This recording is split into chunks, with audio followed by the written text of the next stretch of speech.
आइए हम सब अपने हाथों को ऊंचा उठाएं।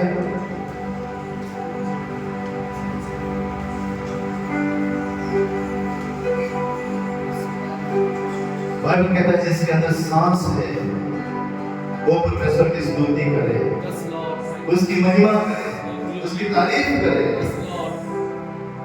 क्योंकि वो परमेश्वर महिमा और प्रशंसा के योग्य परमेश्वर है। वो हमारे जीवन का मालिक है, वो हमारा राजा है, स्तुतियों पर विराजमान रहने वाला, उससे हम का यहोवा, वो हमारा जीता यीशुआ है और उसने ही आपको मुझे बनाया है। अपनी सृष्टिकर्ता की हम स्तुति करें, उसके फाटकों में धन्यवाद के साथ प्रवेश करें, क्योंकि यीशु मसीह ने आप मुझे जयवंत से भी बढ़कर बनाया। उसने अपनी आत्मा से हमें भरा है, अपनी सामर्थ से उसने हमें भरा है। वो जो इस संसार में है उससे बढ़कर उसने हमारे अंदर दिया है। वो पवित्र आत्मा, वो रूह जो सदा आप मेरे साथ रहता है। उस परमेश्वर की बड़ाई करें हाथों को उठाकर। ओ हालेलुया, धन्यवाद।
जिसने बनाया हमें जो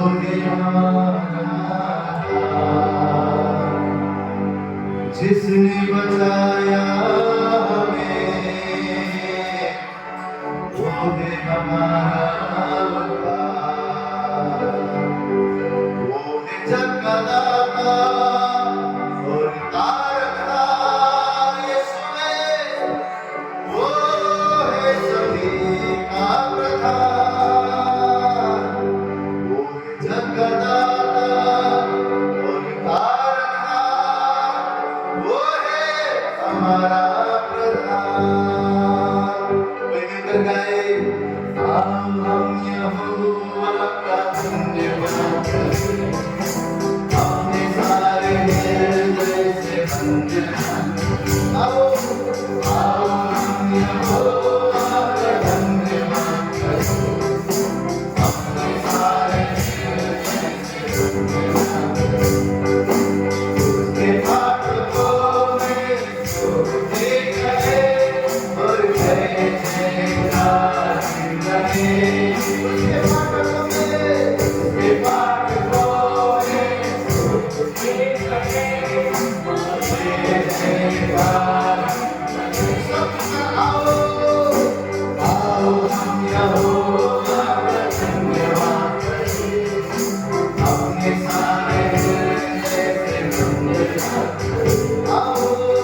Jai Jai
Salam.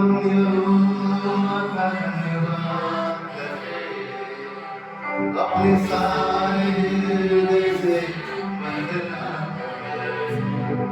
उसके फाटकों में स्तुति करे और जय जयकार करे उसके फाटकों में स्तुति करे और जय जयकार करे। आइए आपका उत्तर ताली केवल यीशु मसीह के बजाय। हालेलुया। हमारे जीवन में निराशाएं आ सकती है, कभी कभी हमारा मूड ऑफ, कभी सुने होंगे आपने, आज मेरा बहुत मूड ऑफ है। कभी कभी आपने देखे होंगे बादल लगा है, बारिश का जैसा मौसम है, कभी मूड ऑफ होता है। इतनी छोटी छोटी चीजों से भी मूड ऑफ होता है। कभी कभी वाकई हमारे जीवन में इतने सारे चीजों से हम गुजरते हैं कि हमारे जो जीवन का आशा है वो भी टूटने लगता है। लेकिन आपका और मेरा परमेश्वर हमें आशा देने वाला परमेश्वर है। बाइबल कहता है वो आशाओं का परमेश्वर है। जब हम उस पर आते हैं, जब उस पर विश्वास करते हैं, जब उस पर ईमान रखते हैं, बाइबल कहता है जो उस पर विश्वास रखता है उसको ये जानना है कि वो प्रतिफल देने वाला परमेश्वर है। आमीन। और उसके भवन में जब हम आए हैं तो वो परमेश्वर आज हमें प्रतिफल देने वाला है।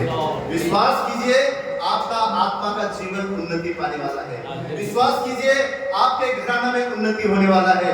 विश्वास कीजिए, आपके जीवन का चिंता आपसे ज्यादा आपके परमेश्वर को है।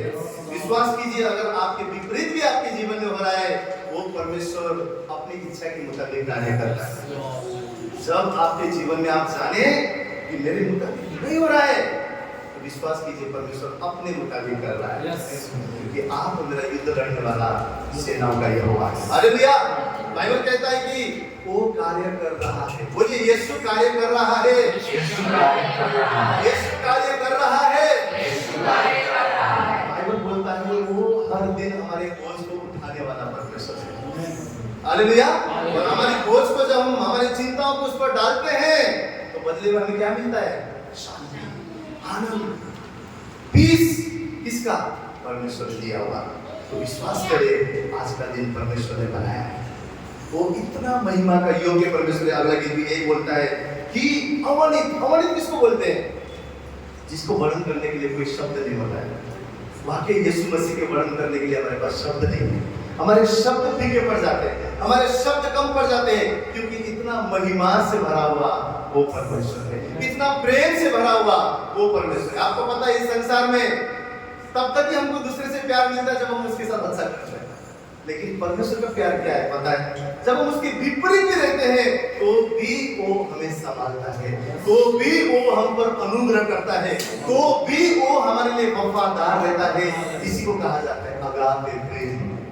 और ये अगापे प्रेम संसार में कहीं नहीं मिलेगा, कोई रिश्ते में नहीं मिलेगा, कोई मनुष्य में नहीं मिलेगा। ये अगापे प्रेम केवल परमेश्वर के द्वारा आप और मेरे जीवन में मिलेगा। हालेलुया।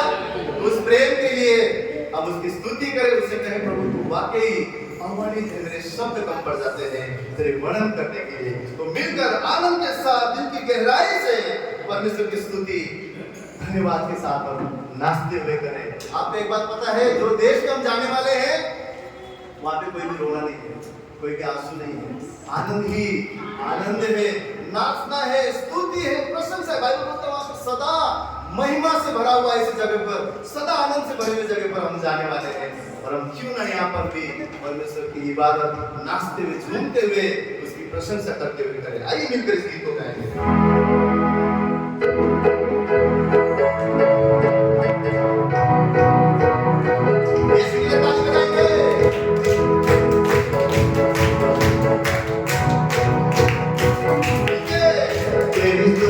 प्रशंसा हो, महिमा हो, तेरी स्तुति प्रशंसा हो, महिमा हो, तेरी स्तुति प्रशंसा हो, महिमा हो, तेरी स्तुति प्रशंसा हो, महिमा हो।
थरथराता है। जय जयकार का अर्थ क्या है कि आप ना सिर्फ परमेश्वर को महिमा देते हैं परंतु आपके आने वाले आशीषों के लिए भी विश्वास कर लेते हैं कि खुदा उस सारे दीवारों को तोड़कर अब मेरे जीवन में आशीषों को देने जा रहा है। हमारा आराधना, हमारा जो जय जयकार है हमारे बंद दरवाजा को खोलता है। आमीन। क्योंकि परमेश्वर का उपस्थिति, परमेश्वर की रूह की उपस्थिति आराधना में आ जाता है और जहां पर परमेश्वर है वहां पर शैतान टिक नहीं सकता है, उसको भागना पड़ता है। बदरूही टिक नहीं सकता है, उसकी हुजूरी में हमारा जीवन सवर जाता है। इसलिए परमेश्वर ने अब्राहम से क्या कहा? मेरी उपस्थिति में चल और कहीं नहीं, मेरी उपस्थिति में चल तभी तू सिद्ध बनेगा। उसकी उपस्थिति क्या है? उसकी हुजूरी, उसकी आराधना, उससे जुड़े रहना, उसकी वंदना करना, उसकी प्रशंसा करना, उसके वचनों के द्वारा, उसकी आराधना के द्वारा उससे लिपटे रहना, उसकी उपस्थिति में चलना है, उसकी आज्ञा को मानकर उसकी उपस्थिति में चलना है। जब हम ऐसा करते हैं तो हम सिद्ध बनते जाते हैं। सिद्ध बनते जाते हैं किसकी नजर में? परमेश्वर की नजर में। हालेलुया। उसकी हुजूरी आप और मेरे बीच में है, तो हम क्यों ना उसकी जय जयकार करें। जो परमेश्वर स्वर्ग में विराजमान है उसका बाइबल बोलता है कि पैर रखने की चौकी है। सोचिए आपका परमेश्वर कितना बड़ा है, कितना बड़ा है। ये शब्द कभी कभी हमें विश्वास में बढ़ाता है। क्यों? पता है, जब समस्या आता है ना हम समस्या को बड़ा देखने लगते हैं, समस्या को बड़ा देखने लगते हैं। क्यों? क्योंकि नजदीक से हम समस्या को देखते हैं, लेकिन जब हम नजदीक से खुदा को देखते हैं, नजदीक से जब परमेश्वर को देखते हैं, हमारा समस्या बिल्कुल छोटा लगता है। क्योंकि आपका और मेरा परमेश्वर स्वर्ग में बैठने वाला और पृथ्वी पर पैर रखने वाला परमेश्वर। सोचिए कितना महान वो है, कितना सामर्थ्य वो है। जब वो कहता है समुद्र डूबा जाता है, जब वो कहता है जंगल में मार्ग बन जाता है, जब वो कहता है राजा बहारा, मरा हुआ इंसान भी जी उठता है। हालेलुया। असंभव को संभव करने वाला आपका परमेश्वर है। याद रखिए, याद रखिए। शैतान कहेगा, वो आपके मन में ऐसा विचार डालेगा, तुम्हारा कुछ नहीं हो सकता है, वो ये बातें छोड़ दो, ये चीजें छोड़ दो, ये बीमारी तुम्हें घेर लिया है, ये जाएगा नहीं, ये बदरूहे जाएगा नहीं, ये गरीबी जाएगा नहीं, ये कर्जा जाएगा नहीं। विश्वास कीजिए, परमेश्वर सब कुछ हटाकर आपके जीवन को नया बनाने जा रहा है, क्योंकि वो खुदा कहता है मैं आशीष देने के लिए आया हूँ, मैं जीवन में भरपूरी देने के लिए आया हूँ। विश्वास कीजिए, आपके विपरीत परिस्थिति में भी उसकी आराधना करना छोड़े, उसकी वंदना करना ना छोड़े। उसे कहे प्रभु तू महान है, तू सामर्थ्य है, तू मुझे छुड़ाने वाला, वो मुझे आगे बढ़ाने वाला, मुझे उठाने वाला, तू मेरा पिता है, तू मेरे संग संग मेरा सहारा है। मैं ना डरूंगा, मैं ना घबराऊंगा, क्योंकि जिस पर मेरा भरोसा है वो मेरे जीवन का आधार है। आइए हम मिलकर उसकी जय जयकार करें। सारी पृथ्वी को रचने वाला वो परमेश्वर आपका मेरा पिता है, उसे हमारा फिक्र है, हमारी चिंता है। कभी कभी हम अपने घरों में भी खुद भी सोचते हैं, अरे ये तो मेरा पिता है, अरे ये तो मेरा माँ है, अरे ये तो मेरा हस्बैंड है, ये तो मेरा वाइफ है, ये तो मेरे बच्चे हैं, फिर भी कोई मेरा कदर नहीं करता। अरे परमेश्वर पिता आपका कदर करता है, वो खुदा आपका कदर करता है। उसके पास आपके लिए कौन सा योजना है? लाभ की योजना है, नुकसान की नहीं, लाभ की योजना है। विश्वास कीजिए, विश्वास कीजिए, विश्वास कीजिए। आज परमेश्वर आपके जीवन के बंद दरवाजा को खोलने जा रहा है। आप आराधना कीजिए, जरीको की दीवार को उठाइए और विजय के साथ आप प्रवेश कीजिए। आराधना आपके जीवन में छुटकारा लेकर आ रहा है। आइए हम मिलकर इस गीत को गाएं, इसकी जय जयकार।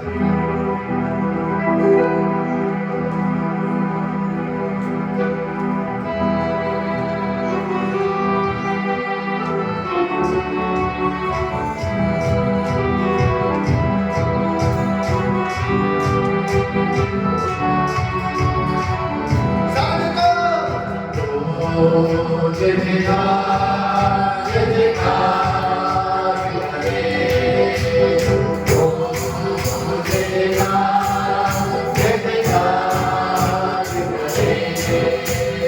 ओ जय जयकार, जय जयकार करे, ओ ये हमारा राजा, संकर सिखलाया,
Thank you.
बाइबल कहता है जितना ज्यादा हम सामर्थ में कमजोर हो जाते हैं उतना ही ज्यादा उसका सामर्थ आप और मेरे जीवन में आता है। हालेलुया।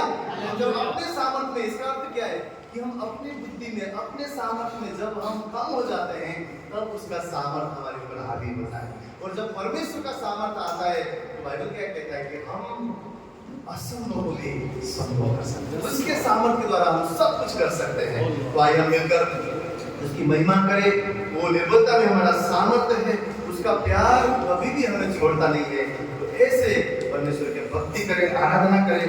आइए हम सब मिलकर उसे सारा आदर और सम्मान करें।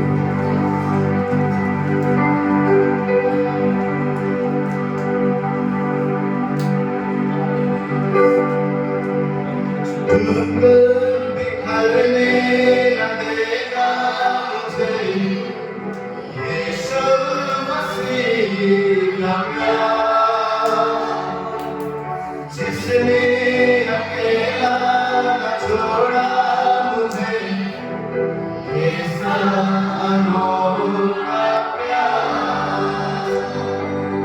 टूटकर बिखरने न देगा मुझे यीशु मसीह का प्यार, जिसने अकेला न छोड़ा मुझे, ऐसा अनोखा प्यार। माही करना मुझे थामेगा वो, गिरने न देगा मुझे, मेरे आंखों के आंसू को पोंछेगा वो, बाहों में लेगा मुझे। माही तरह मुझे थामेगा वो, गिरने न देगा मुझे, मेरे आंखों के आंसू को पोंछेगा वो, बाहों में लेगा मुझे। यीशु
मुझे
हमारी ये प्रार्थना है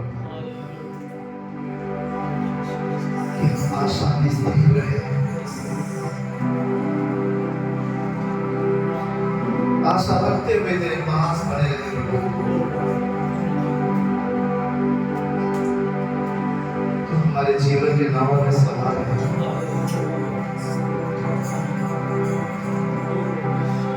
तू ही हमें किनारा ले जाने वाला परमेश्वर है। तू हमारा माझी है, तू हमारा रक्षक है, तू हमारा मालिक है प्रभु। यही प्रार्थना करते हैं कि संसार में प्रभु हमारा जीवन खो ना जाए, कोई भी भव सागर में हमारा जीवन खो ना जाए। तो हमारे जीवन का मालिक, हमारा रक्षक, तू हमारे जीवन को चलाने का। सुबह प्रार्थना करते हैं, हमें धीरज दे, हमें आशा दे प्रभु। तेरे वचन के द्वारा हमें उठा परमेश्वर, हमें विश्वास में उठा प्रभु, ताकि सदा हम तुझसे जुड़े रहे परमेश्वर, सदा तेरी ओर ताकते रहे, सदा तुझे निहारते रहे, सदा तेरी सुनकर तेरे राह पर चल सके प्रभु। तेरी आत्मा के सामर्थ से भर दे, तेरे आत्मा के फलों से भर दे प्रभु, ताकि ये जीवन कभी सूखा ना हो, परंतु सदा प्रभु तेरे फलों से लदा हो। तेरी उपस्थिति से भरा हुआ ये जीवन प्रभु, ताकि हम ना सिर्फ अपने लिए,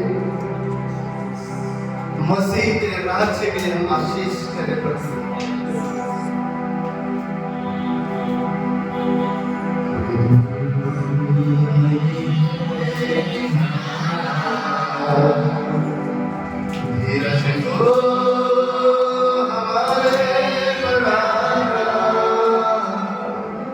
जीवन की हमारी इस नैया को सागर में खोलिया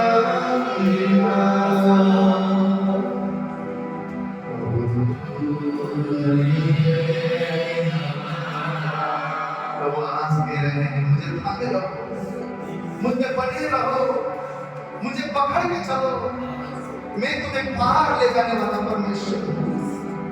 एक खुदा हम तुझे धन्यवाद देते हैं कि तूने हमें छोड़ने के लिए हमारा हाथ में थामा है प्रभु। तूने प्रभु उस ऊंचाई पर, उस सदा के जीवन में ले जाने के लिए तूने हमारे हाथों को थामा है। उस भरपूरी के जीवन देने के लिए तूने हमारे हाथों को थामा है। सहायता करना प्रभु, तेरे पीछे पीछे हम चल सके, तेरे पीछे पीछे हम चल सके प्रभु। तेरे दिखाए मार्ग पर हम सदा चल सके। सहायता करना, मदद करना,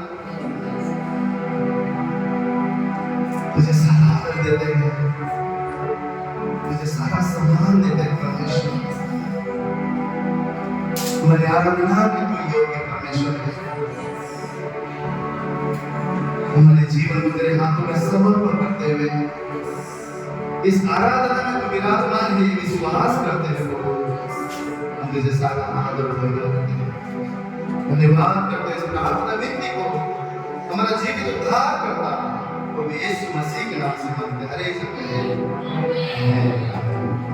आइए एक उत्तम ताली केवल प्रभु यीशु मसीह।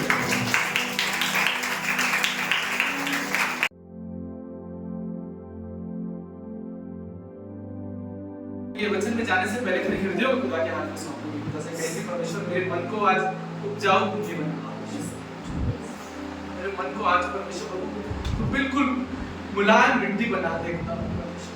हर परमेश्वर प्रभु कठोरपन परमेश्वर प्रभु, हर परमेश्वर प्रभु जी अड़चन प्रभु जी हर परमेश्वर बोझ खुदावन परमेश्वर, हर रुकावट खुदावन परमेश्वर, हर डिस्टर्बिंग करने वाली आत्मा को यीशु के लहू की सामर्थ के द्वारा हम बांध देते हैं परमेश्वर, जो हमारे जीवन में परमेश्वर तेरी ओर से आने वाली चीजों को रोकती है। हर एक डिस्ट्रैक्शन को हम बांधते हैं अपने जीवन से और परमेश्वर उखाड़ कर उस अंधे कुंड में फेंकने कभी वापस। आज हम अपने जीवन को आजाद करते खुदा, रिलीज करते यीशु मसीह के नाम से कि परमेश्वर कि तेरा वचन हम तक पहुंचे और बस जाए परमेश्वर। और परमेश्वर प्रभु वहां पर परमेश्वर को प्रभु फूटे 100 गुना फसल लेकर। आज हम प्रार्थना करते हैं खुदा कि हमारे हृदयों को तू आज छू ले परमेश्वर, मुलायम मिट्टी बना दे, मुलायम मिट्टी बना खुदा कि आज तेरा वचन जब वहां आए प्रभु तो तेरा आत्मा वहां मेघ के समान बरसे खुदा, आत्मा बरसे खुदा। आज हम अपने आप को तेरे हाथ में सौंप दें खुदा।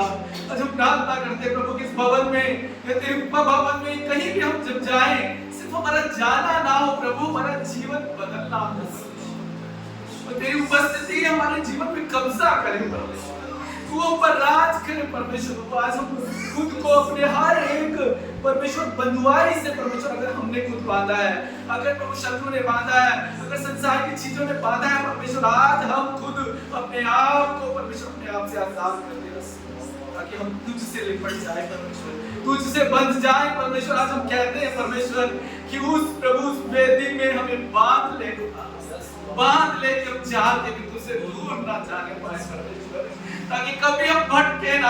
आज हम चाहते हैं तेरी वेदी में हम अपने घोंसले बनाना चाहते हैं, अपने घोंसले बनाना चाहते हैं कि हमारे बच्चे भी वहां रहने पाए ताकि तेरी आवाज को सुने खुदा, ताकि तेरी महान परमेश्वर कार्य, तेरे महान प्लान हमारे और हमारे बच्चों के जीवन में पूरे हो पाए, क्योंकि तूने हमें बनाया है परमेश्वर, तूने हमें सिरजा है कि तेरा अद्भुत प्लान है हमारे जीवन में। आज हम प्रार्थना करते हैं तेरा प्लान हमारे जीवन में पूरा हो पाए तेरी आत्मा के सामर्थ के द्वारा। आज अपने आप को तेरे हाथ में सौंप दे खुदा। आज एक ही बात मांगते प्रभु कि आज तू राज कर परमेश्वर, और हर बंधुआई हमारे जीवन में टूटने पाए, आत्मा बहे मेघ के समान हमारे जीवन में।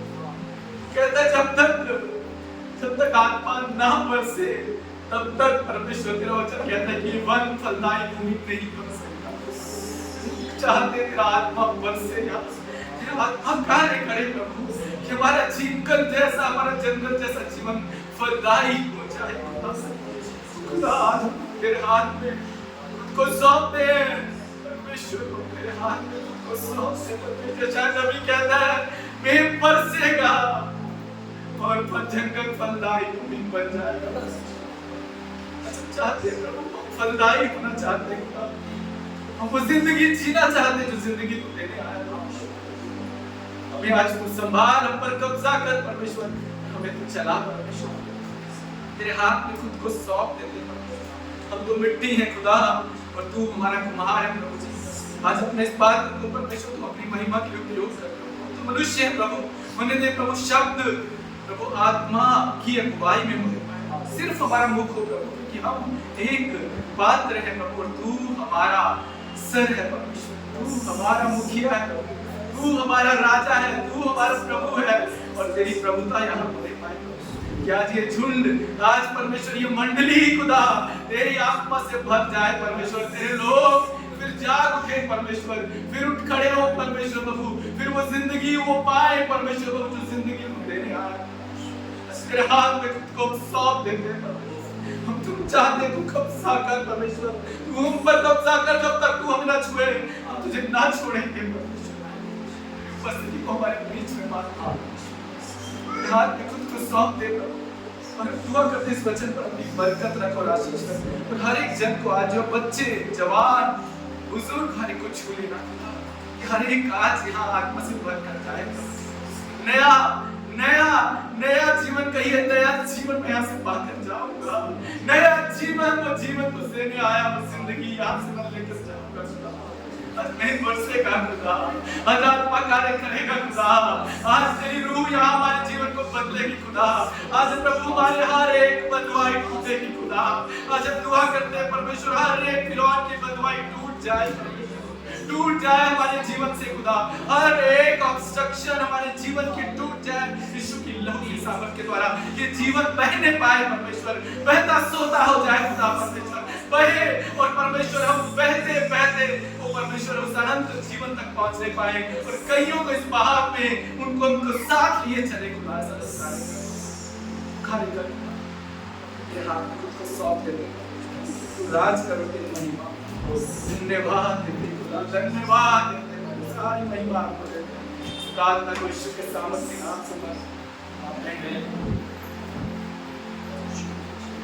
ये परमेश्वर का वचन खोलेंगे यूहन्ना की पुस्तक उसका 37वां अध्याय 7वां अध्याय 37वें वचन से 39वें वचन तक यूहन्ना जॉन 7:37 to 39। यहाँ पर लिखा है कि पर्व के अंतिम दिन जो मुख्य दिन है यीशु खड़ा हुआ और पुकार कर कहा यदि कोई प्यासा हो तो मेरे पास आए और मुझसे पिए, जो मुझ पर विश्वास करेगा जैसा पवित्र शास्त्र में आया है उसके हृदय में से जीवन के जल की नदियां बहेंगी। कहिए मेरे जीवन से, मेरे हृदय से जीवन के जल की नदियां बहेंगी। और लिखा है उसने ये वचन पवित्र आत्मा के विषय में कहा जिसे उस पर विश्वास करने वाले पाने वाले थे, क्योंकि आत्मा अभी तक न उतरा था और यीशु अब तक अपनी महिमा में ना पहुंचा था। यहाँ पर इस वचन में पवित्र आत्मा के विषय में कहा गया, याद रखिए वो लिखा है कि पवित्र आत्मा क्या है? जीवन देने वाला। यहाँ पर क्या वो कह रहा है? अभी तक आत्मा ना उतरा था और यीशु अपनी महिमा तक ना पहुंचा था। आप कुछ भी अपने जीवन में चाहते हैं ना, कुछ भी आप चंगाई चाहते हैं, आप पूरी चाहते हैं, आप बरकत चाहते हैं, आप जिंदगी को आगे बढ़ता हुआ चाहते हैं, आप याद रखिए पवित्र आत्मा की सामर्थ के बिना कुछ भी हमारे जीवन में नहीं हो सकता, कुछ भी नहीं हो सकता। यहाँ लिखा है परमेश्वर कह रहे हैं जो मुझ पर विश्वास करेगा उसके जीवन में जल की नदियां बहेंगी। कब? वो कह रहा है जब आत्मा तुम पर उतरेगा। क्या लिखा है? आत्मा तुम पर। उस आत्मा, इसलिए क्यों हम लोग जब आखिरी की प्रार्थना करते हैं हम क्या कहते हैं? पिता परमेश्वर का प्रेम, प्रभु यीशु मसीह का अनुग्रह और पवित्र आत्मा की सहभागिता। याद रखिए आज हमारा सहभागी कौन है? पवित्र आत्मा है। पिता का प्रेम है, यीशु का अनुग्रह है, पर उस पवित्र आत्मा की सहभागिता के बिना हमारा जीवन आगे नहीं बढ़ सकता। इसलिए उस सहभागिता हमारे जीवन में कितनी जरूरी है और कितना इसे हमें समझना जरूरी है। आपको मालूम है रोमियो की पुस्तक उसके 8वें अध्याय के पहले दूसरे वचन में आप नहीं बोले, यहाँ पर प्रेरित पौलुस कह रहे हैं जो यीशु मसीह में है उन पर दंड की आज्ञा नहीं, क्योंकि वो शरीर के अनुसार नहीं आत्मा के अनुसार चलता, क्योंकि जीवन की आत्मा की व्यवस्था ने मसीह यीशु में मुझे पाप और मृत्यु की व्यवस्था से स्वतंत्र किया। यहाँ पर प्रेरित पौलुस क्या बोल रहे हैं? पवित्र आत्मा के बारे में कह रहे हैं कि वो जीवन देने वाला। हमने इससे पहले जब बाइबल बहुत जगह लिखा है पवित्र आत्मा सांत्वना देने वाला है, वो सुकून देता है। यहाँ पर प्रेरित पौलुस आत्मा में बोलते हैं पवित्र आत्मा जीवन देने वाला। जीवन, पिछली बार हमने वचन सुना, क्या वचन है भाई जॉन के द्वारा? क्या बोला परमेश्वर ने कि मैं चाहता हूँ, मैं क्यों आया? यीशु क्यों आए? जीवन देने के लिए आए। पर वो जीवन कैसे मिलेगा? जब पवित्र आत्मा आपके जीवन में आए। वो जीवन उसके बगैर नहीं मिल सकता। यीशु मेरे और आपके लिए क्यों आया इस धरती पर? यीशु ने क्या बोला यूहन्ना 10:10 में? चोर आया चोरी करने, घात करने, नाश करने, मैं आया हूं तुम्हें जीवन देने के लिए। तो क्या यीशु मसीह क्रूस पर सिर्फ हमारे पापों की क्षमा के लिए आए? क्या यीशु मसीह ने सिर्फ हमारे पापों को, गुनाहों को माफ कर दिया इसलिए यीशु मसीह क्रूस पर आए? 3 चीजें यीशु मसीह ने क्रूस पर की। पहली चीज, उसने हमारे पापों से वहां पर हमें क्षमा दिया। दूसरी चीज, वहां पर खुदा ने अपनी धार्मिकता, उसकी कृपा और उसके अनुग्रह के द्वारा वो धार्मिकता हमारे जीवन में। और तीसरी चीज परमेश्वर ने वहां दी, हमें वो जीवन दी। वो जीवन, वो कहता है मैं तुम्हें जीवन देने आया हूं, और इसलिए वो कहता है मेरा आत्मा जब तुम पर आएगा तब तुम्हारे जीवन से वो जीवन की नदियां बहेंगी। कितने लोग चाहते हैं कि मेरा जीवन बहता सुनता हो। कई बार हमें लगता है ना जीवन रुक गया है। कई बार हम बहुत दौड़ते हैं और दौड़ कर आके फिर अपने घर में जब बैठते हैं बहुत सी परिस्थितियां सोचते हैं मेरा जीवन तो रुक गया है, चीजें वैसे नहीं चल रही है जैसे चलनी चाहिए आगे। क्यों नहीं चल रही है? क्योंकि कहीं ना कहीं हम पवित्र आत्मा को अपने जीवन में काम नहीं करते। प्रभु कह रहे हैं अपने जीवन के हर क्षेत्र में पवित्र आत्मा को काम करने दो। अगर आप अपने जीवन में बरकत चाहते हैं, हम बहुत सारी चीजें अपने जीवन में चाहते हैं, हम चंगाई चाहते हैं, हम आशीष चाहते हैं, हम बरकत चाहते हैं, पर यीशु कहता है जो मैं जीवन देने आया हूं, मैं उसमें सब कुछ है, उसमें मैं चंगाई देने नहीं आया। वो कहता है मैं तुम्हें जीवन देने आ रहा हूं। उस जिंदगी को पाने के लिए पवित्र आत्मा को हमें अपने जीवन में काम करना है। हम ये नहीं कह सकते कि अंदर से मैं अपनी मर्जी से चलूंगा और बाहर से मैं प्रभु के अनुसार चलूंगा। ऐसे कभी आपके जीवन में कभी ये काम करेगा नहीं। पवित्र शास्त्र का ये रूल है, कभी काम नहीं करेगा। पवित्र आत्मा आया तो बाइबल कहती है हमारे अंदर वो मन को फिराता है। सबसे पहले क्या करता है? हमारे मन को बदलता है। इसलिए मन बदलेगा जब पवित्र आत्मा वहां कार्य करेगा और वहां से जीवन। क्यों जीवन नहीं बहता? क्योंकि हम बाहर से बदलना चाहते हैं, हम अंदर नहीं बदलना चाहते। हम सोचते प्रभु तू सब कुछ बदल दे, पर मैं नहीं बदलूंगा, मैं अंदर से अपने हिसाब से करूंगा। जीवन नहीं बदलेगा, कुछ भी नहीं बदलेगा। परमेश्वर मुझसे आपसे कह रहे हैं, हमें ये समझना है। यीशु कह रहे हैं मैं तुम्हें जीवन देने आया हूं। एक ही रास्ता है, एक ही रास्ता। परमेश्वर कह रहे हैं पवित्र आत्मा को अपने जीवन में काम करने।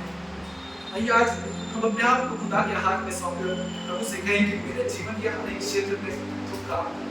आइए आज अपने जीवन के हर एक क्षेत्र को खुदा के हाथ में सौंपे।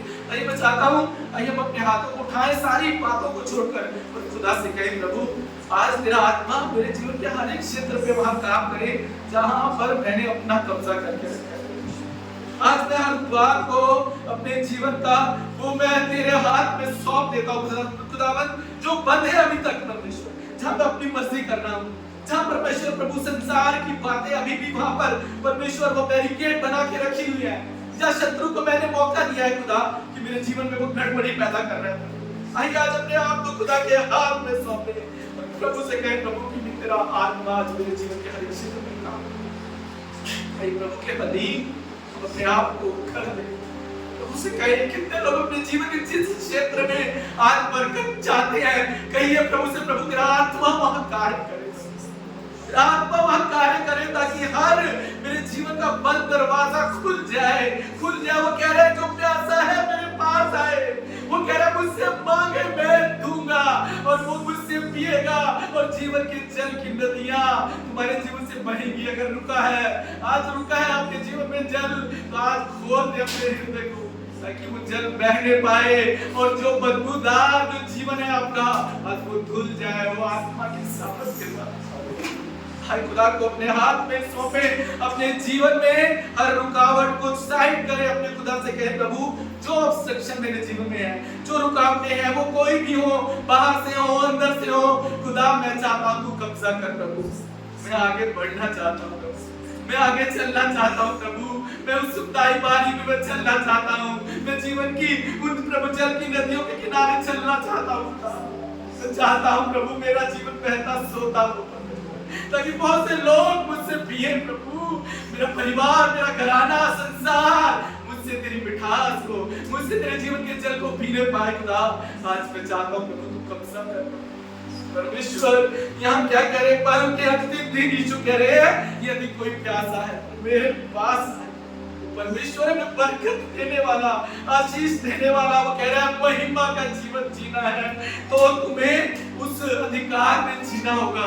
उस अधिकार में जीने के लिए पवित्र आत्मा को तुम्हारे जीवन में काम करने देना होगा। अपने आप को खुदा के हाथ में सौंप दे।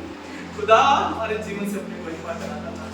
कितने चाहते हैं कि जीवन से खुदा की महिमा, कितने चाहते हैं हम जो करें। परमेश्वर कह रहा है बच्चे, जवान, बुजुर्ग, ये ना कहे प्रभु तो मैं बुजुर्ग हो गया हूं, अब मेरे जीवन से क्या महिमा होगी। परमेश्वर कह रहा है मैं बुढ़ापे में भी तुझसे अपनी महिमा कराऊंगा। आप देखेंगे मैं जवान हूं, खुदा कह रहा है अपनी जवानी में भी मैं तुझसे अपनी महिमा कराऊंगा। उन्हें मैं तुम्हें बच्चा हूं, परमेश्वर कह रहा है इस बचपन में भी मैं तुझसे अपनी महिमा कराऊंगा। आप किसी भी पड़ाव में, बचपन, जवानी, बुढ़ापे में अगर आप परमेश्वर की आत्मा की सामर्थ में चलते हैं, परमेश्वर कह रहा है हर पीढ़ी से मैं अपनी महिमा कराऊंगा। आप तैयार हैं कि खुदा को हमें आशीष देने के लिए उसने हमें बनाया। मालूम है उत्पत्ति में परमेश्वर ने क्या किया? जब परमेश्वर ने मनुष्य को बनाया, पहली बात उन्होंने क्या बोली? उत्पत्ति 1:28 में परमेश्वर ने आशीष दी। क्या बोला? फलो फूलो और पृथ्वी पर फैल जाओ और उसको अपने वश में करो। क्या बोला अब्राहम? और यही बात परमेश्वर ने अब्राहम से कही। अब्राहम को क्या बोला? उत्पत्ति यही 12:2-3 में लिखा है, मैं तुझसे बड़ी जाति बनाऊंगा और मैं तुझे आशीष दूंगा, तेरा नाम महान करूंगा और तू आशीष का मूल होगा, और जब लोग तुझे आशीर्वाद दे उन्हें मैं आशीर्वाद दूंगा, और जो तुझे कोसे उसे मैं श्राप दूंगा। और लिखा है भूमंडल के सारे कुल तेरे द्वारा आशीष पाएंगे। कैसे होगा? कैसे होगा ये? यहाँ पर अब्राहम से परमेश्वर ने कह तो दिया कि मैं तुझे आशीष का मूल बनाऊंगा, तेरे द्वारा लोग आशीष पाएंगे। पर आपके द्वारा लोग कैसे आशीष पा सकते हैं? अगर आपके जीवन में आशीष हो, अगर आपके जीवन में फल हो, कैसे पाएंगे आप बताइए? हम आशीष कब बन सकते हैं? जब हमारे जीवन में आशीष हो। अगर जिसके जीवन में फल नहीं है वो क्या दूसरों को फल दे सकता है? आप बताइए मुझे, दे सकता? अगर अब्राहम के पास आशीष नहीं होती, क्या वो दूसरों के लिए आशीष बनता? बाइबल में एक उदाहरण है अंजीर के पेड़ की कहानी। कोई खोले मेरे साथ लूका की पुस्तक, उसका 13वां अध्याय 6ठे वचन से 9वें वचन तक हम पढ़ेंगे। लूका की पुस्तक 13वां अध्याय 6ठे वचन से 9वें वचन तक। फिर उसने यह दृष्टांत भी कहा, किसी की अंगूर की बारी में एक अंजीर का पेड़ लगा हुआ था। वह उसमें फल ढूंढने आया परंतु ना पाया। तब उसने बारी के रखवाले से कहा, देख 3 वर्ष से मैं इस अंजीर के पेड़ में फल ढूंढने आता हूँ परंतु नहीं पाता। इसे काट डाल कि यह भूमि को भी क्यों रोके रहे। उसने उसको उत्तर दिया, हे स्वामी, इसे इस वर्ष और रहने दे कि मैं इसके चारों ओर खोद कर काट डालूं। यदि आगे को फले तो भला, नहीं तो उसे काट डालूं। और ये यहाँ पर दृष्टांत बोला। अभी ये दृष्टांत को हम मत्ती 21:18 से 20 में पढ़ें।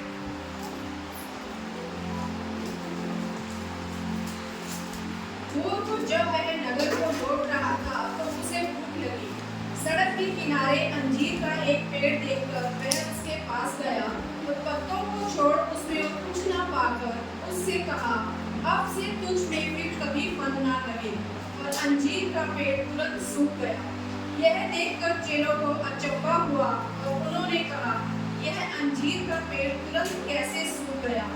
यीशु ने उनको उत्तर दिया, मैं तुमसे सच कहता हूँ, यदि तुम विश्वास रखो और संदेह ना करो तो ना केवल यह करोगे जो इस अंजीर के पेड़ से किया गया है, परंतु यदि इस पहाड़ से भी कहोगे ऊपर जा और समुद्र में जा पड़ तो यह हो जाएगा।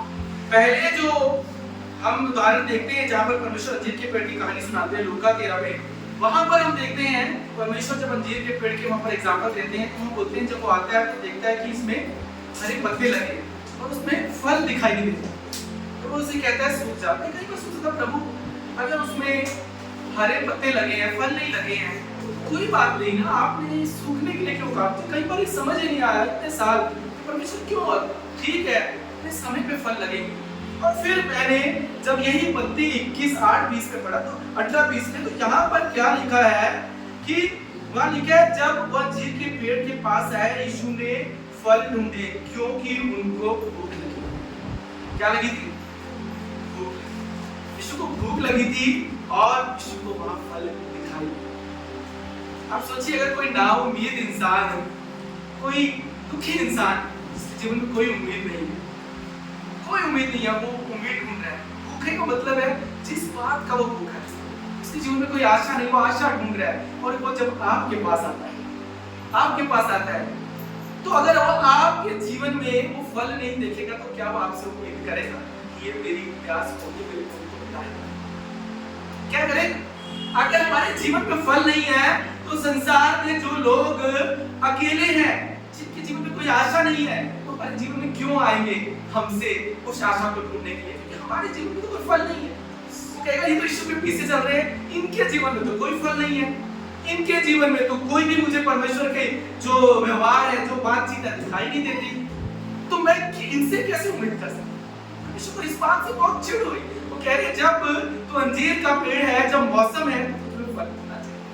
तो यीशु मुझसे आपसे ये चाहता है कि मैंने चुना है तुम्हें, तुम्हारा फलदायी होना जरूरी है, ताकि संसार जब तुम्हें देखेगा, जब तुम्हें देखे तुम्हारे पास आए तो बोले कि इसमें मुझे यीशु दिखाई देता है, इस यीशु के फल है, जब मैं इसके पास जाऊंगा, अरे यीशु के फल है, तब मेरी भूख और प्यास बुझेगी।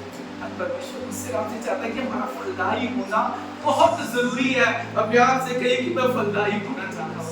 मैं फलदायी, क्योंकि जब हम फलदायी नहीं है, हम कभी भी उसकी रोशनी नहीं बन सकते। परमेश्वर कहता है तुम जगत का नमक और उसकी रोशनी हो। पर अगर हमारे अंदर फल नहीं है, तो हम कैसे जगत का नमक और रोशनी बन सकते? नमक तो स्वाद लाता है लोगों के जीवन में। और बाइबल कहते हैं जिस नमक में स्वाद नहीं हो, वो किसी काम का नहीं है, वो फेंक दिया जाएगा और वो पैरों से कुचला जाएगा। यहाँ यही बात यीशु मसीह से अंजीर के पेड़ से, मतलब अंजीर के पेड़ से प्रॉब्लम नहीं है। वो कहते हैं ये सिखाए मुझे आपको, जब कोई भूखा हो, जब कोई भूखा होगा और जब तुम्हारे पास आए, तब वो तुम्हारे जीवन के फलों को देखे, तब उसकी भूख मिटे, तब उसकी प्यास मिटे। क्यों? परमेश्वर ने अब्राहम से कहा मैं तुझे आशीष दूंगा, मैं तेरा नाम महान करूंगा और तू आशीष का मूल होगा और भूमंडल के सारे लोग तेरे द्वारा आशीष पाएंगे। कैसे होगा? जब आपके अंदर यीशु दिखाई देगा, तभी होगा ना। कैसे तुम आशीष का मूल? जब यीशु दिखाई देगा। कहाँ? अंजीर के पेड़ में फल दिखाई नहीं दिए। परमेश्वर चाहता है जब लोग तुम्हें देखें, जब उन्हें जीवन में ना उम्मीदी हो, जब वो तुम्हारे जीवन को देखें, जीवन में उम्मीद आ जाए। जिस समाज में आप रहते हो ना, आपके पड़ोसी आपको देखे, आपके घर को देखे, अपने जीवन को देखे, अपने व्यवहार को देखे, अपने जीवन में बरकतों को बढ़ता हुआ देखे, अपने जीवन में आपके आशीषों को बढ़ता हुआ देखे, अपने जीवन को ऊंचाई पर देखे, तो कहीं ये कुछ तो अलग लोग हैं। जब उनके जीवन में मुश्किल आए, तो कहीं यहाँ उम्मीद है, यहाँ आशा है, यहाँ हमने उस भोर के तारे को चमकता हुआ है। परमेश्वर मुझसे और आपसे चाहता है, यही पवित्र आत्मा हमारे जीवन में करता है। कई बार हम कहते हैं पवित्र आत्मा आएगा, हम अन्य भाषा बोलेंगे, हम बड़े बड़े काम करेंगे। परमेश्वर कहता है जब पवित्र आत्मा आता है ना, सबसे पहले पूरे मनों को बदलता है। वो चाहता है कि हम फलदायी हो, हमें उस खुदा के फल दिखे। अगर फल नहीं है ना, मैं आपसे कह रहा हूँ, हमारा जीवन बेकार है। हम ना रोशनी है, हम कितना बोले हम रोशनी है, हम रोशनी है, रोशनी है। अगर हमारे जीवन में फल नहीं, परमेश्वर कह रहा है बेकार है। ना वो नमक का कोई स्वाद है, ना उस अंजीर के पेड़ का कोई अर्थ है, अगर उसमें फल नहीं, अगर तुम्हारे जीवन में कोई स्वाद। और ये स्वाद कौन लाएगा? ये पवित्र आत्मा लाएगा। और ये कैसे लाएगा? जब हम अपने जीवन में सीरियस हो। अगर अपने जीवन में सीरियस नहीं है ना, हमारा जीवन हमने उलझा के रखा है इधर उधर की बातों में, इधर उधर अपने आप हमारा मन भटकता रहता है। परमेश्वर कह रहा है तुमने शैतान के लिए द्वार खोल के रखे। क्यों परमेश्वर हमारे जीवन के हर क्षेत्र में काम नहीं करता? क्योंकि हमने खुद ही द्वार खोल के रखे। आज सोचिए आपके जीवन में कहां कहां द्वार खुले। वहां पर यूहन्ना 10:10 में परमेश्वर ने क्या बोला? चोर किस लिए आए थे? चोरी करने के लिए, नाश करने के लिए, घात करने के लिए। कई बार हम सोचते हैं कि चोर ने मेरा धन चुरा लिया, हाँ, चोर ने मेरी नौकरी में, मेरे बिजनेस में वो गड़बड़ी पैदा करा। मैं आपसे पूछता हूँ, क्या शैतान को आपसे बेहतर नौकरी चाहिए? क्या शैतान को आपके बिजनेस में कोई इंटरेस्ट है? या उसका पास में बड़ी कोई दुकान है कि आपका बिजनेस को फ्लॉप कर दे और उसका अच्छा चले? या उसको आपसे बेहतर नौकरी चाहिए?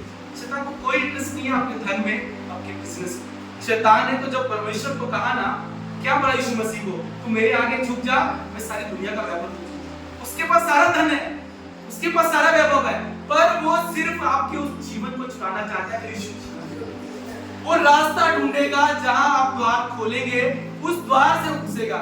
चाहे वो धन का हो, चाहे आपके शरीर का हो, या आपके मन का हो, उसका एक काम है उस जीवन को चुराना जो जीवन यीशु देने के लिए। वो और कुछ नहीं करता, वो वही घात लगाता है। और जहां हम खोलते हैं द्वार, वहां से वो प्रवेश करता है। कई बार हम कहते हैं शैतान ने मेरा बिजनेस खराब कर दिया। शैतान को आपका बिजनेस से कोई लेना देना नहीं। आपके पड़ोसी को हो सकता है कि उसकी दुकान सेम हो तो उसकी अच्छी चले, शैतान को नहीं, उसके पास सब धन है। यीशु को क्या बोला? मेरे आगे झुक जा, मैं सब कुछ दूंगा। उसका एक मोटो है, आपके जीवन को चुराना, जीवन यीशु को। वो वही मौका ढूंढता है, वही घात करता है और वही नाश करता है, क्योंकि हम द्वार खोलते हैं। और जब वो पवित्र आत्मा के हाथ में अपने जीवन को सौंप देते हैं, जब हम सीरियस होते हैं, मैं आपसे कहता हूँ अपने जीवन के लिए आप सीरियस हो। मजाक का एक समय है, हंसने का एक समय है, घर में बात करने का एक समय है, पर जब परमेश्वर के भवन में आते हो और अगर आप सीरियस नहीं हो, मैं आपसे कहता हूँ 10 साल, 20 साल, 30 साल, 50 साल के बाद भी अगर आप उन लोगों को देखोगे, उनका जीवन वैसा ही रहेगा, उनका जीवन नहीं बदलेगा, क्योंकि वो अपने जीवन के प्रति गंभीर नहीं होगा। मैं आपसे बताता हूँ, क्योंकि मैं 20 साल से नासिक में हूँ। 20 साल से मैं 2005 से लिविंग वाटर कलीसिया में मैं जाता था, मैं वहाँ एंटर था। पर मैंने वहां से लेकर अब तक की इस जर्नी में देखा, जो लोग अपने जीवन में गंभीर नहीं है, जो सीरियस नहीं है, जिन्होंने परमेश्वर के वचन को कभी सीरियस नहीं लिया, उनका जीवन कभी नहीं बना। 30 साल प्रभु में रहने के बाद आज भी मुझे मिलते हैं, आज भी वही हालात है, आज भी वही बातचीत है, आज भी वही व्यवहार है, कुछ नहीं बदला। ना वो गंभीर हुए, ना वो सीरियस हुए, ना प्रभु के फल दिखाई दिए, ना उनके जीवन में बरकत आई, क्योंकि वो सीरियस नहीं है। परमेश्वर के लिए अपने आप को सौंपते नहीं, उनको हर जगह टाइम पास करना है। परमेश्वर के भवन में आते हैं, वहां भी टाइम पास, किसी पार्टी में जाओ वहां भी टाइम पास, अपने घरों में भी टाइम पास, कहीं सीरियस नहीं। क्यों जीवन नहीं बदल रहा है? क्योंकि हम सीरियस नहीं है। और परमेश्वर कह रहे हैं मैं तुम्हारे जीवन को बदलने आया। वो उस पेड़ से बिल्कुल उनको इंटरेस्ट नहीं है जिसमें फल नहीं। वो कहते हैं अगर मेरे पीछे चल रहे हो और तुम्हारे जीवन में फल नहीं है, तुम्हारा जीवन बेकार है। हम कैसे बोल सकते हैं हम परमेश्वर की रोशनी बने, हम जाके बाहर प्रचार करें, अगर मैं बाहर प्रचार करूं और मेरे जीवन में बरकत दिखाई ना दे? आप सोचिए, जिन सेवकों के या जिन मसीहों के जीवन में आप बरकत और आशीष को देखते हैं, हमेशा फलता हुए देखते हैं, आप ध्यान से देखिए, उन्होंने अपने जीवन को पवित्र आत्मा के हाथों में सौंपा। उनके जीवन में कब्जा होगा पवित्र आत्मा का और हर क्षेत्र में वो फल रहे हैं और हर जगह वो बरकत को देखेंगे। और लोग जब उन्हें देखेंगे तो कहेंगे ये मसीह है, क्योंकि इनके जीवन से दिखाई देता है, इनके जीवन से दिखाई देता है, इनके फलों से दिखाई देता है। परमेश्वर मुझे और आपको चाहते हैं तुम फलदायी बनो। और बाइबल कहती है जब तक पवित्र आत्मा आप पर नहीं बरसेगा, आप जंगल से फलदायी नहीं चाहते फलदायी। परमेश्वर कल मुझसे जब ये बात कर रहा था, मैंने कहा परमेश्वर कैसे फलदायी क्यों नहीं होते? क्योंकि क्या वो मेरे सुनते नहीं है।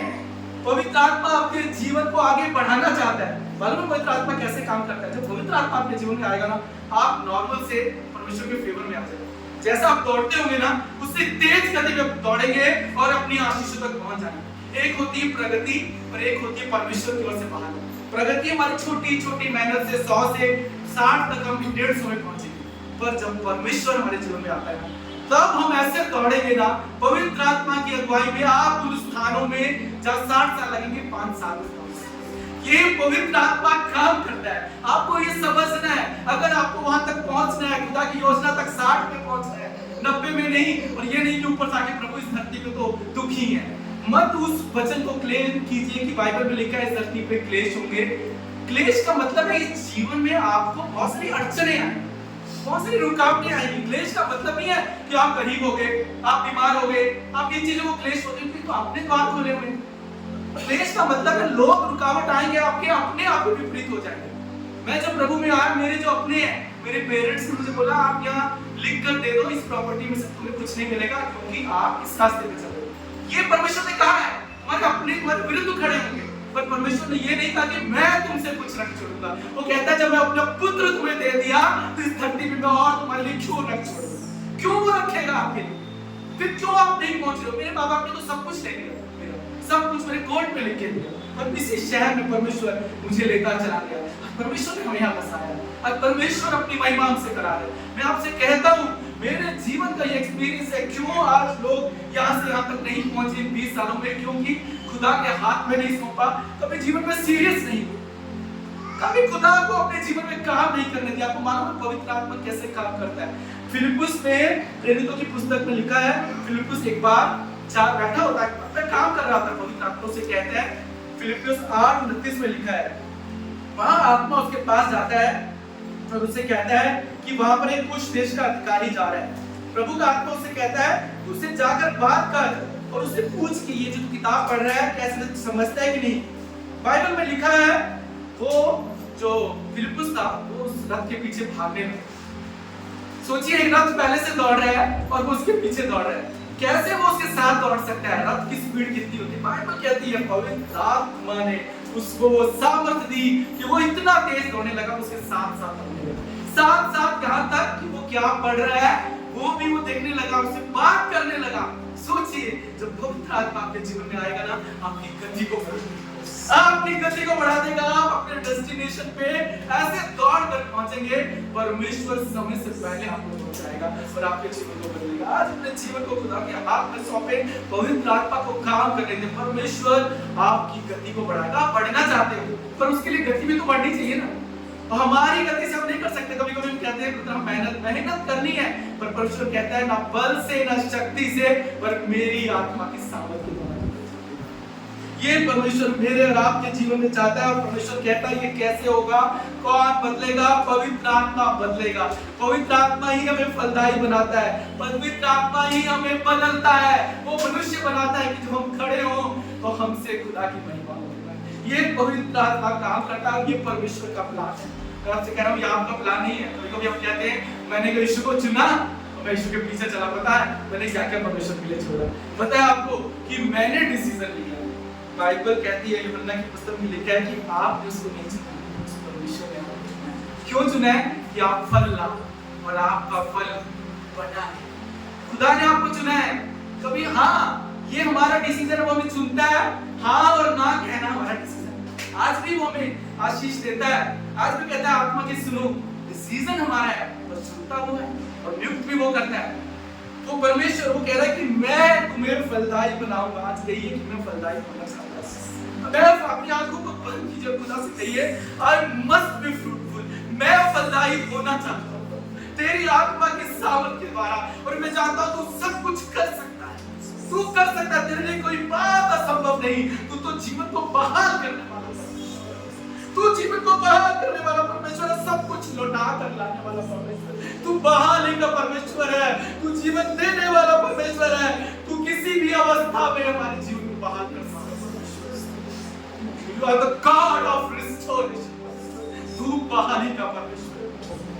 धन्यवाद देते प्रभु कि आज हम तेरे बच्चे हैं और हम जानते तेरा आत्मा हमारे जीवन को अब चलाएगा और हम दौड़ेंगे ऐसे परमेश्वर प्रभु कि हमारी गति बढ़ जाएगी और परमेश्वर हम अपने डेस्टिनेशन पे पहुंचेंगे।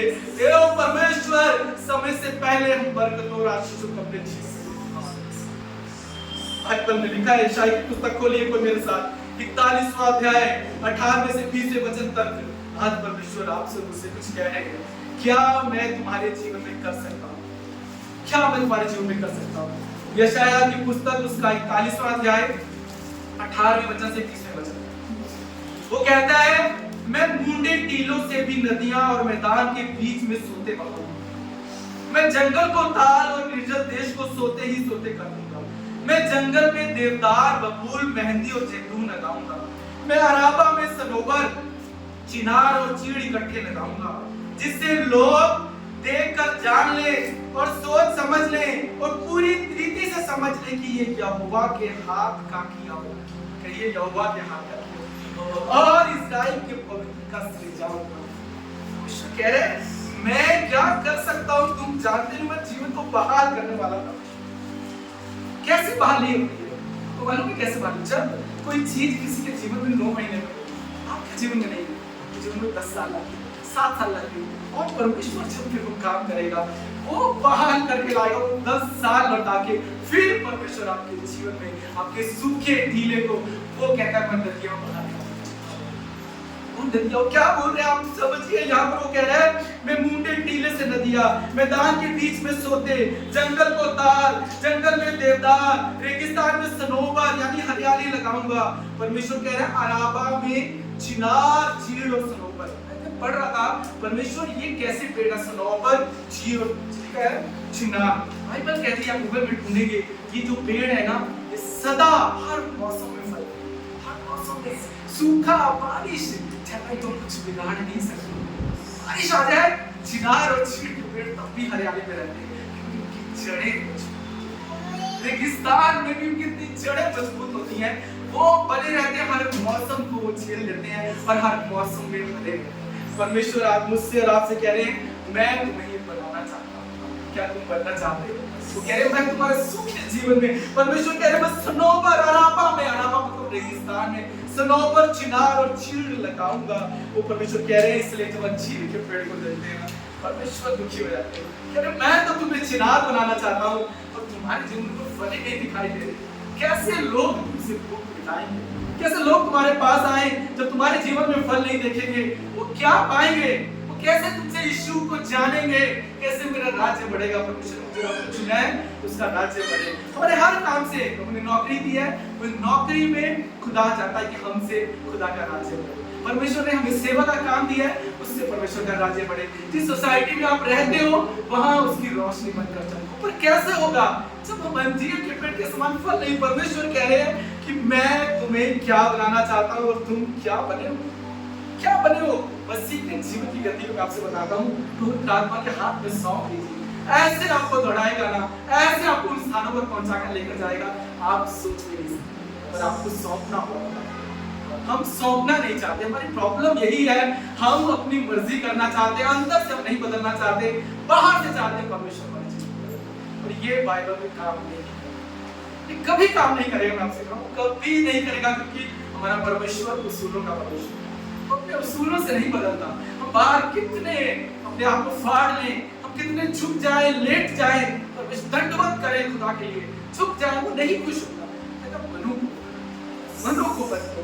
मन में अगर तुम्हारा नहीं बदला, मन में तुम कहते हो मैं जो मुझे अच्छा लगता है वो करूं, मैं आपसे कहता हूं आपको अपने जीवन में आशीष चाहिए, लिख दीजिए यहाँ पर और परमेश्वर के आगे रख दीजिए। आपको जीवन साथी चाहिए ना, आपके बच्चों की शादियां नहीं हुई है, परमेश्वर के सामने लिख दीजिए परमेश्वर मसीह जीवन साथी चाहिए। आपको नौकरी चाहिए, प्रभु से लिख दीजिए, प्रभु से कहिए प्रभु जी मैं मुझे चाहता हूँ पर मेरी नहीं तेरी मसीह। हाँ आप शर्त मत लगाइए कि मुझे ऐसा ही चाहिए, मुझे यही गुण पे चाहिए, मुझे यही नौकरी चाहिए, मुझे बिजनेस ऐसे ही चाहिए।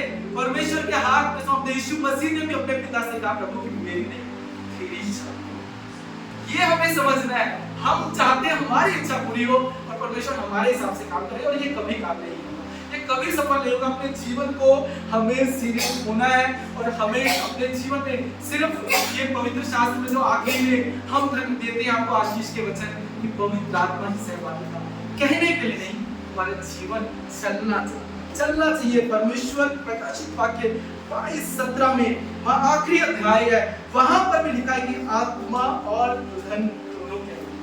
आत्मा और दुल्हन मतलब आत्मा अभी कलीसिया में बात कर रहा है, कलीसिया के साथ बात कर रहा है। और लिखा है क्या लिखा है जब आत्मा के साथ हम चलते हैं, वहां पर क्या लिखा है, आत्मा और दुल्हन दोनों कहती है ये सुनने वाले भी कहें जो प्यासा है वो आए और जो कोई चाहे वो जीवन का जल से ले। क्या कह रहे हैं, से ले। और हमें शुरू में क्या पढ़ा यूहन्ना 7 में, जो मुझ पर विश्वास करेगा उसमें से जीवन के जल की नदियां बहेंगी। और परमेश्वर कह रहा है कि मैं चाहता हूं तुम वो वृक्ष बनो जिनकी जड़ें वृक्ष मुझ में साटी गई हो, वो जीवन के जल में साटी। वो कौन है जीवन का जल? पवित्र आत्मा के साथ अगर आप जुड़े हैं, आप फलते रहेंगे हर मौसम। भजन संहिता 1, 2, 3 जो लिखा है ना, क्या लिखा है, जो वृक्ष फलता है जो बहती नालियों के किनारे लगाया गया, लिखा है उसका सूखे में कुछ लेना देना नहीं, उसका रेगिस्तान से कुछ लेना देना नहीं। क्योंकि आपको क्या लगता है उस पेड़ में ताकत है? क्या उसके पत्तों में ताकत है? क्या इसलिए वो टिका हुआ? बाइबल कहती है वो जड़ें साटी गई हैं, जड़ें साटी गई हैं, पत्तों में कोई वजूद नहीं, पेड़ का कोई वजूद नहीं। कितने लोग आपसे इस बात को कि हमारा कोई वजूद नहीं है, पर हमारी जो जड़ें अगर उसमें साटी गई हैं, हर मौसम में आप फलेंगे। मैं आपसे कहता हूँ रेगिस्तान में आप फलेंगे, गर्मी में आप फलेंगे, आपके पत्ते कभी नहीं मुरझाएंगे अगर आपकी जड़ें साटी गई है, आपकी जड़ें परमेश्वर में है। यिर्मयाह नबी बहुत ही साफ कह रहा है एक सच्चे मसीह की डेफिनेशन। कितने लोग सुनना चाहते हैं इस सच को? यिर्मयाह की पुस्तक खोलिए, उसका 17वां अध्याय 7वें वचन से 8वें वचन। यहाँ पर यिर्मयाह नबी एक विश्वासी की सच्चाई को बता रहा है। वो कह रहा है धन्य है वो पुरुष जो यहोवा पर भरोसा, जिसने परमेश्वर को अपना आधार माना है। कहता है वो उस वृक्ष के समान होगा जो नदी के किनारे लगा हो और उसकी जड़ जल के पास फैली हो, तब धूप होगी तब उसको न लगेगी, उसके पत्ते हरे भरे रहेंगे, सूखे वर्ष में भी उनके विषय में कुछ चिंता ना होगी, क्योंकि वह तब भी फलता रहेगा। ये है एक सच्चे विश्वासी की डेफिनेशन। अगर एक विश्वासी का जीवन आप इस वचन से देख रहे हो कि हर मौसम में वो फल रहा है, चाहे गर्मी है उसको नहीं लग रही, चाहे बारिश है उसको नहीं लग रही, जो सर्दी है उसको नहीं लग रही, अगर वो हर मौसम में फल रहा है, आप समझ लो उस विश्वासी ने अपना आधार परमेश्वर।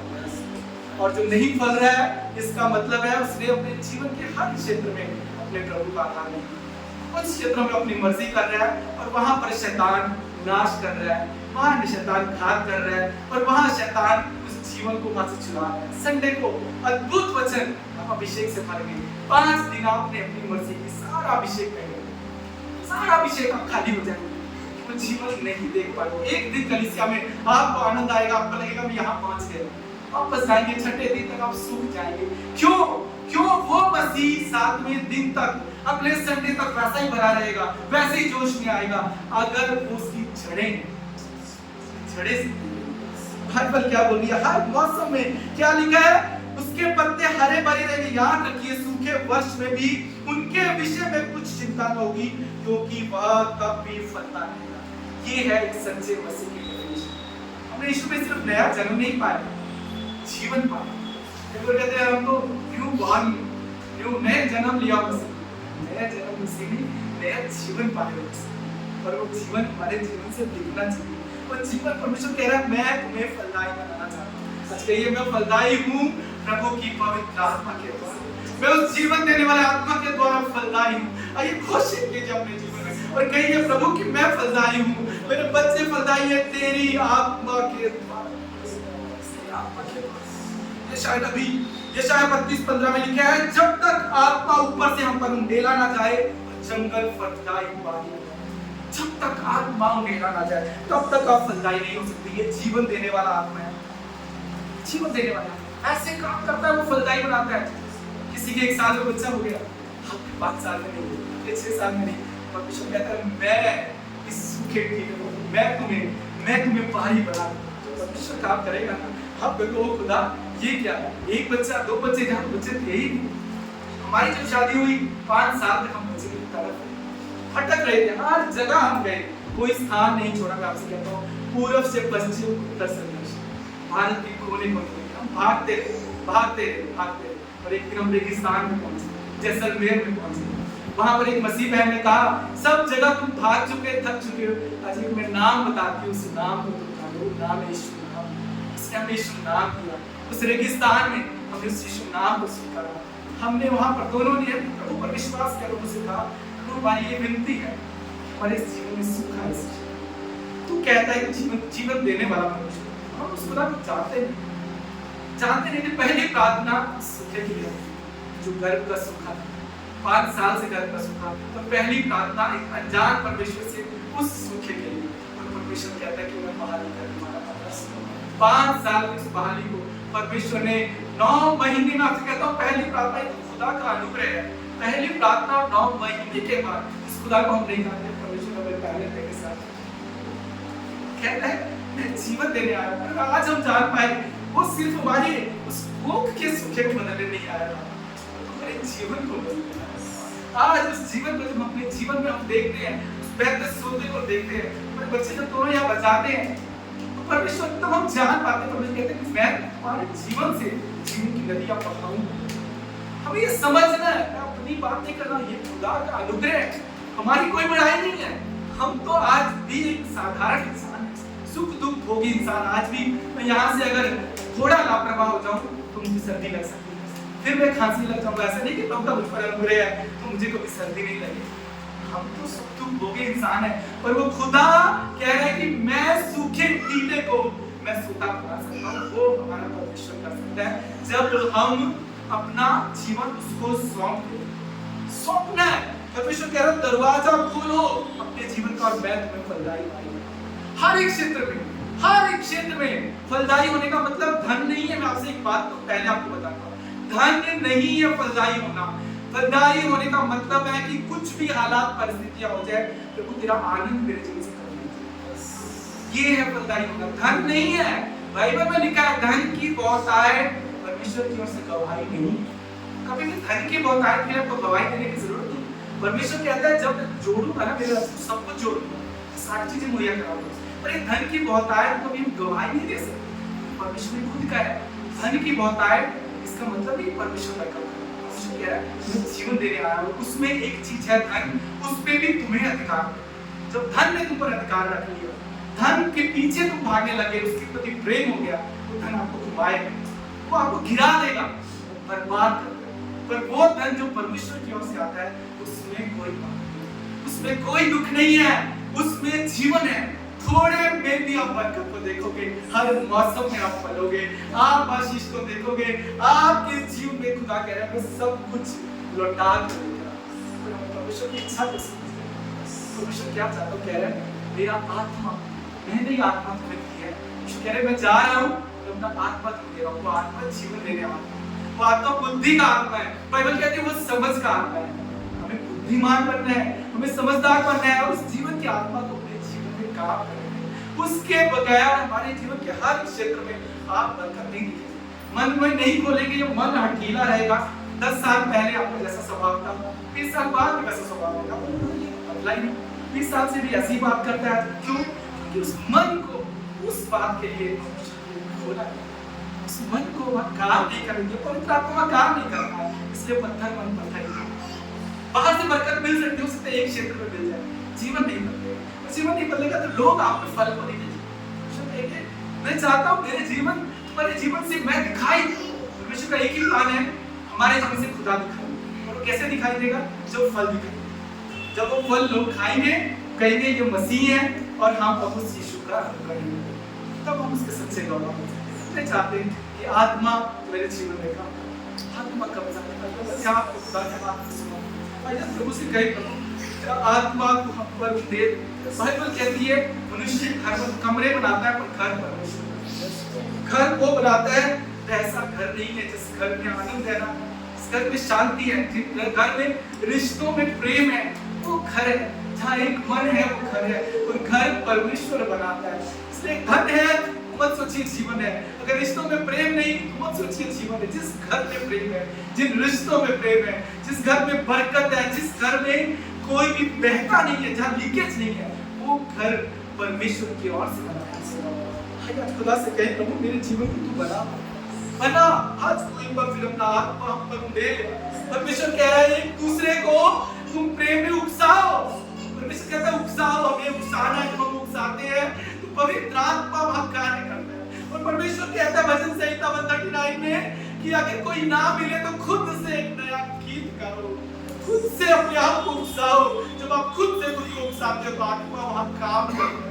परमेश्वर कहता है खुद से प्रभु के लिए गीत गाओ जब कोई ना मिले, पर आत्मा में बढ़ते जाओ। भैया जब खुद से अपने आप को खुदा के हाथ में सौंपेंगे, आज खुदा से कहेंगे प्रभु अपनी आत्मा से तुम्हें भर देना चाहता हूँ। भाई जान से क्या ये इस बजट में हमारी अगुवाई करें कि खुदा एक बार फिर अपनी आत्मा पर उठे ले, अपना आत्मा पर उठे ले कि आज हमारा वो जंगल जैसा जीवन फलदायी बारी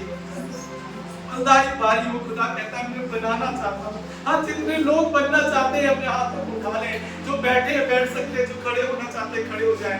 तो खुदा से कहें प्रभु आज अपनी आत्मा से भर दे मुझे नया बना दे और आत्मा मेरे जीवन में कब्जा करने पाए। जो भी क्षेत्र जहां आपको लगता है कि शैतान ने कब्जा किया है, आपने कब्जा किया है, संसार ने कब्जा किया, आज खोल दीजिए और आत्मा को रहने दीजिए। मैं सोता बनाऊंगा, मैं फलदायी बनाऊंगा। मैं चाहता हूं कि मुझे जब भी तुम्हें लोग देखें, मुझे तुम्हें देखें, मेरे फलों को देखें और मेरी महिमा तुम्हारे जीवन से हो। आइए खुदा से कहें एक बार अपने आत्मा से भर दे मुझे, पवित्र आत्मा से भर दे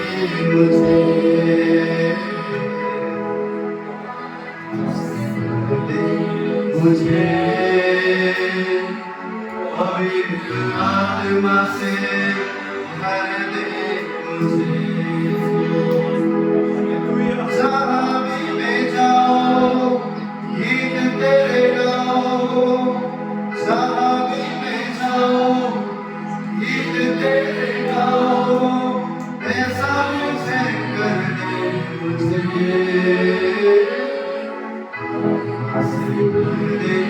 मुझे आत्मा से भर दे मुझे, आत्मा से भर दे मुझे, पवित्र आत्मा से भर दे मुझे, आत्मा से भर दे मुझे, पवित्र आत्मा से भर दे मुझे। सब गाएंगे आत्मा से भर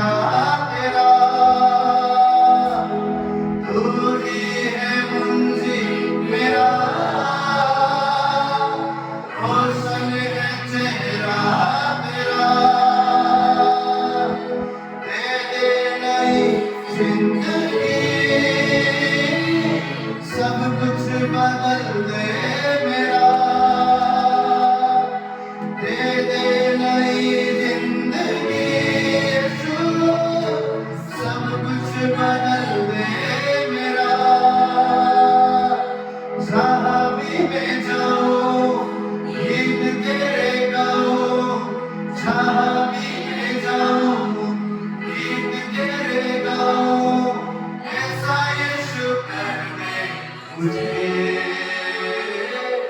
आत्मा से भर दे मुझे, आत्मा से भर दे मुझे,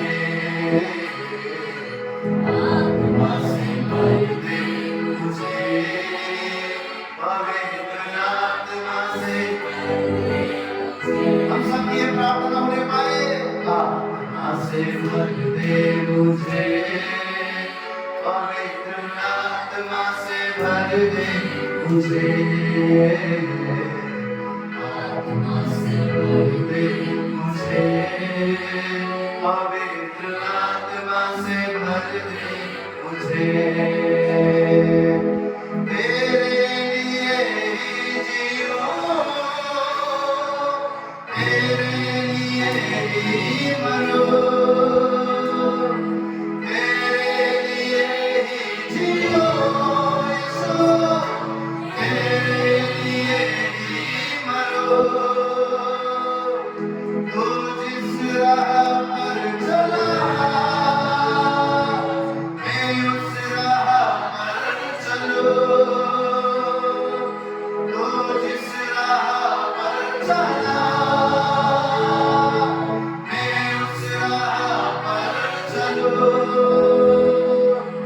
जहां भी मैं जाऊं गीत तेरे गाऊं, जहां भी मैं जाऊं गीत तेरे गाऊं, ऐसा यीशु कर दे मुझे, आत्मा से भर दे मुझे, पवित्र आत्मा से भर दे मुझे, आत्मा से भर दे मुझे, पवित्र आत्मा से भर दे मुझे, सब राम के बाद में, आत्मा से भर दे मुझे, पवित्र आत्मा से भर दे मुझे, आत्मा से भर दे मुझे, पवित्र आत्मा से भर दे मुझे, तू ही है मुंजी मेरा,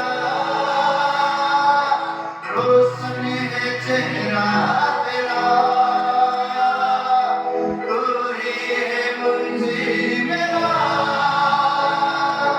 रोशन है चेहरा तेरा, सब गाए, दे दे नई जिंदगी यीशु, सब कुछ बदल दे मेरा, दे दे नई जिंदगी, सब कुछ बदल दे मेरा, अपनी आवाज़, जहाँ भी मैं जाऊं गीत तेरे गाऊं, हाँ जहाँ भी मैं जाऊं वो गीत तेरे गाऊं, ऐसा यीशु कर दे मुझे, आत्मा से भर दे मुझे, पवित्र आत्मा से भर दे मुझे, आत्मा से भर दे मुझे, पवित्र आत्मा से भर दे, सब की आवाज में गाए, आत्मा से भर दे मुझे, पवित्र आत्मा से भर दे मुझे, आत्मा से भर दे मुझे, पवित्र आत्मा से भर दे मुझे, आत्मा से भर दे मुझे, पवित्र आत्मा से भर दे मुझे,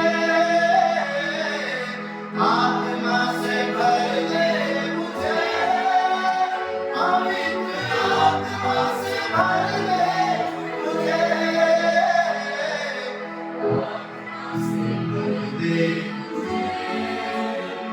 पवित्र आत्मा से भर दे मुझे।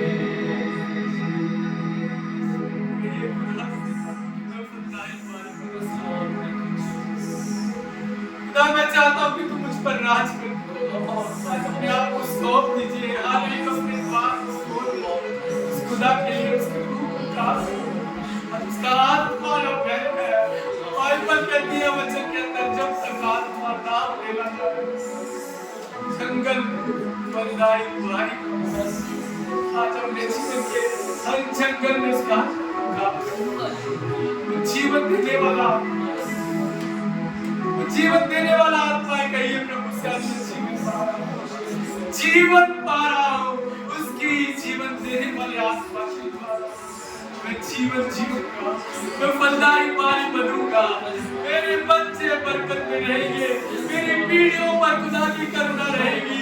वो कह रहा है कि मैं तुम्हारी 1000 पीढ़ियों पर अपनी करुणा करता रहूंगा। मैं फलदारी पानी हूँ, मैं उसकी पानी हूँ, मैं सूखा टीला नहीं, मैं तो सोता पर नहीं जाऊंगा। कहिए प्रभु से, जिस क्षेत्र में आपको सूखा दिख रहा है, खुदा से कहिए प्रभु तू अराबा में से चीड़ को, तू सनोवर को बनाएगा, मैं हर मौसम में फलूंगा। ये धूप मुझे सुखा न सकेगा, ये गर्मी मुझे जला न सकेगी।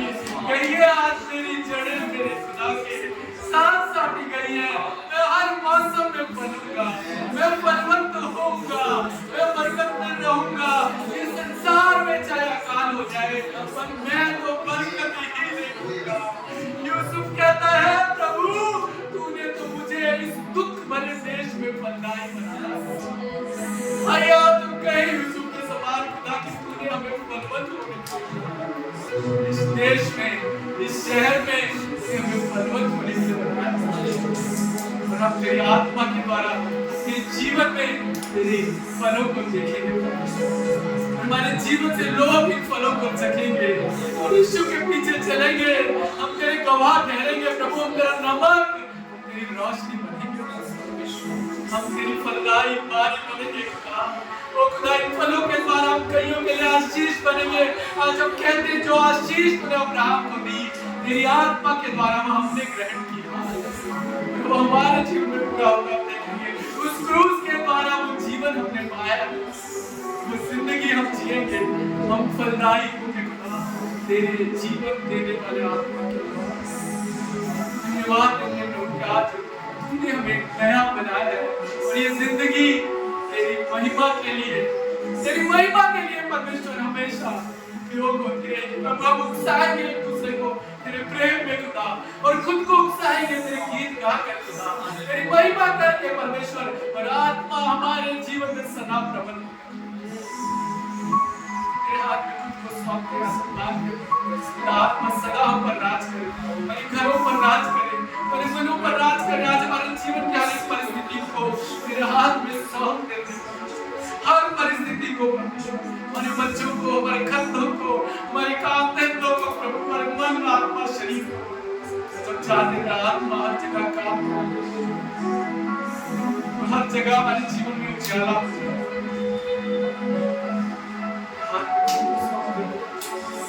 आत्मा से भर दे, तो आत्मा से भरा परमेश्वर है, जीवन देने वाला परमेश्वर है। हम लोग जिंदगी जिएंगे, जिंदगी तो देखेंगे, हम तेरी फलदाई बारी बनेंगे। आज हम घोषित करते हैं ये मंडली, हम सब तेरी फलदाई बारी बनेंगे और एक दूसरे को तेरे प्रेम में उकसाएंगे जब तक हम पा ना लें परमेश्वर, जब तक परमेश्वर हम अपनी आशीष तक पहुंच जाए, जब तक हमें फल लगेगा हम तेरी फलवंत बारी बनेंगे। एक दूसरे को उठाएंगे तेरे प्रेम में, तेरे आनंद में प्रभु, तेरी भक्ति में परमेश्वर, तेरी शांति में खुदा परमेश्वर, तेरे अनुग्रह में एक दूसरे को लिए चलेंगे खुदा। और परमेश्वर इस संसार में हम तेरी रोशनी पूरा खंडारावासी Thank you Lord, Lord of restoration, बहाली करने वाला परमेश्वर, हमारे जीवन को बहाल करने जा रहा है।